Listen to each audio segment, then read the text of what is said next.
All right, let's jump right in. Today, we're not just looking at some abstract tech stack. Nope, we're actually going to deconstruct a real-world playbook.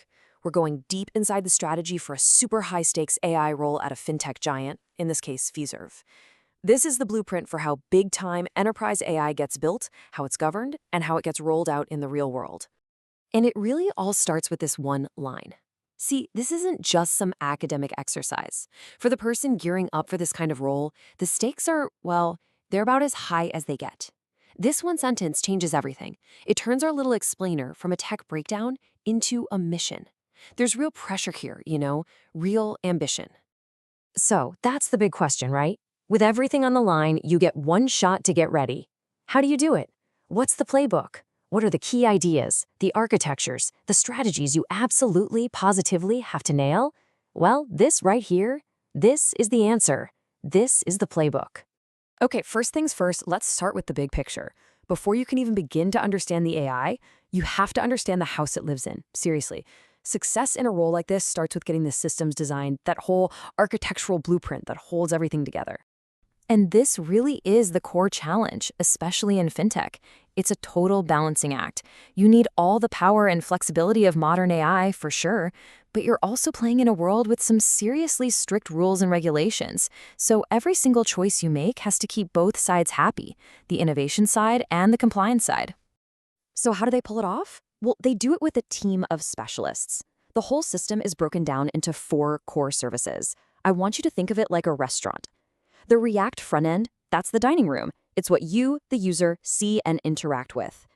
The Node.js API gateway, that's the front door, the host, checking IDs and directing traffic. The Python AI service, now that's the genius chef in the kitchen, cooking up all the intelligent responses.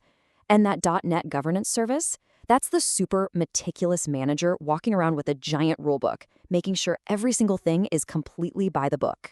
And that brings us to a really, really important design choice. Why build it this way with all these separate pieces?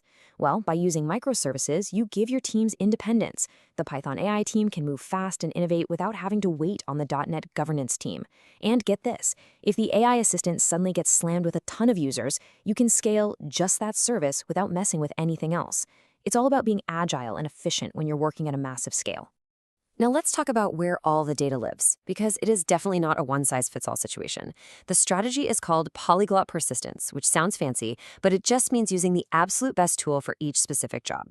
So all of the structured stuff, the governance data, the project info that has to be perfect, that goes into good old SQL Server. But the flexible, kind of messy AI conversation histories, that's a perfect fit for a no SQL database like Cosmos DB.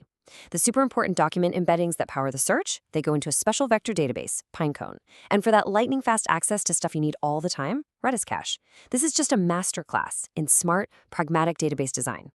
All right, now for the really cool part. Let's look at how the magic actually happens.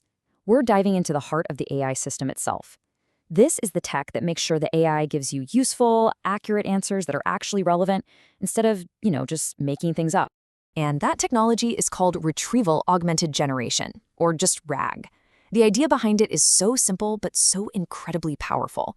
Instead of just asking a big language model a question out of the blue, you first have it read all your company's private documents, policies, manuals, reports, you name it. Then, and this is the key, it generates an answer based only on the information it just found. It grounds the AI in your company's specific reality. So how does that work step by step? It's like a 4-step dance. First, you get your documents ready. You chop them up into smaller chunks and you turn them into these numerical representations called embeddings. You're basically creating a digital fingerprint for the meaning of the text. Step 2, a user asks a question and you do the same thing to their question. Turn it into an embedding. Step 3 is the retrieval part. The system uses that Pinecone vector database to find the chunks of documents that are the closest match, meaning-wise, to the question. And finally, step 4, it takes those relevant chunks, hands them to a powerful model like GPT-4 along with the original question, and says, hey, answer this question, but only use these sources I'm giving you. Brilliant. Right. This is the number one question on everybody's mind when we talk about AI in the enterprise. Reliability is everything. You just can't have an AI system that confidently makes stuff up, especially not in finance.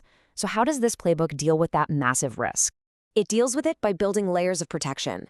This isn't just one safety net. It's a whole defensive system. You've got content filtering for safety, input validation to stop hackers, and of course, every single interaction is logged for the auditors. But you want to know the most important feature? Citations. Every single answer the AI gives is directly tied back to the source document it came from. That gives you transparency, and it builds trust. And those two things, they're completely non-negotiable. And you know, that whole idea of trust leads us perfectly into our next big section. Because trust isn't just about getting good answers. It's about being able to prove you're managing risk. In a regulated world like fintech, the guardrails you build around your AI are every bit as important as the AI itself. I love this analogy because it's so perfect. The power of AI is the engine in that race car. It lets you move incredibly fast. But governance? That's your brakes, your steering wheel, your seatbelt. It's the stuff that lets you actually use all that power without ending up in a wall. It's not about slowing down. It's about moving fast safely. So what does AI governance actually mean in this context? Well, it's that .NET service we talked about earlier, the rulebook. It's a central system. Every single AI project happening anywhere in the company has to be registered there. It's one place to track what every AI does, what data it's using, who's in charge, and what the risks are. It basically makes shadow AI projects impossible. And here's the really smart part of the system, an automated risk assessment. The second a project gets registered, the system automatically runs it through this checklist and gives it a score. Is it touching private data? Could it be biased? Can we explain its decisions? It automatically flags the high-risk projects, so a human has to review them, making sure nothing dangerous slips through the cracks. So the bottom line here is this: nothing gets left to chance. Every project registration, every risk score, every approval, every single AI chat, it's all logged. This creates this perfect, unbreakable, end-to-end audit trail. So when the regulators show up, you don't have to scramble. You just say, here you go. Here are the logs. Okay. We have covered a ton of ground. We've talked architecture, we've talked about the core AI, and we've talked governance. So now, let's bring it all home. How do you turn all this theory into skills you can actually use?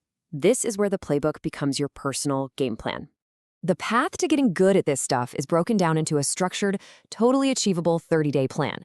This isn't about trying to learn everything at once. It's about building momentum, one step at a time. Week 1, you build your foundation. You master all the concepts we just talked about.